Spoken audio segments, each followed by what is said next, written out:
सकाळपासून मतदानाला सुरुवात झालेली आहे. 7:30 वाजल्यापासून खऱ्या अर्थानं मतदान प्रक्रिया पार पडते. अत्यंत शांततेमध्ये मतदानाला सुरुवात झालेली आहे. पहिली प्रतिक्रिया काय राहील? गेल्या 12 दिवसापासून तुम्हीही बीड जिल्ह्यासह महाराष्ट्रात मराठवाड्यात सुरू होता. 12 दिवस नाही, मी जवळपास 2-2.5 महिने या निवडणुकीचं प्लॅनिंग करते. मुंबईला बैठका घेतल्या, त्याच्यानंतर प्रत्येक जिथे जिथे नगरपालिकेच्या निवडणुका आहेत तिथे आमची एक टीम पाठवून तिथून उमेदवारांची यादी घेतली, योग्य सर्वेक्षण केले आणि जवळपास मागचे दिवाळीनंतर तर मी एक कॅबिनेटचा दिवस वगळता परळीतच मुक्काम ठोकून आहे आणि पूर्ण जिल्ह्याच्या निवडणुकीकडे मी लक्ष केंद्रित केलेलं आहे.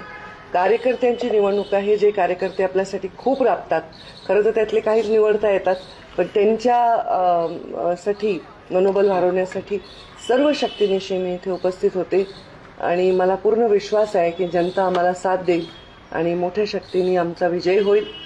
शांततेत मतदान सुरू आहे ही चांगलीच गोष्ट आहे आणि ते शांततेतच सुरू राहिलं पाहिजे. जनतेला त्यांचा कौल देण्याचा अधिकार आहे. ते डिस्टर्ब करण्याचा जर कोणी प्रयत्न केला तर पोलीस प्रशासनाने त्याच्यावर योग्य ती कारवाई करावी. बहीण भाऊ 13 वर्षानंतर आता एकत्रित एक पॅनल देऊन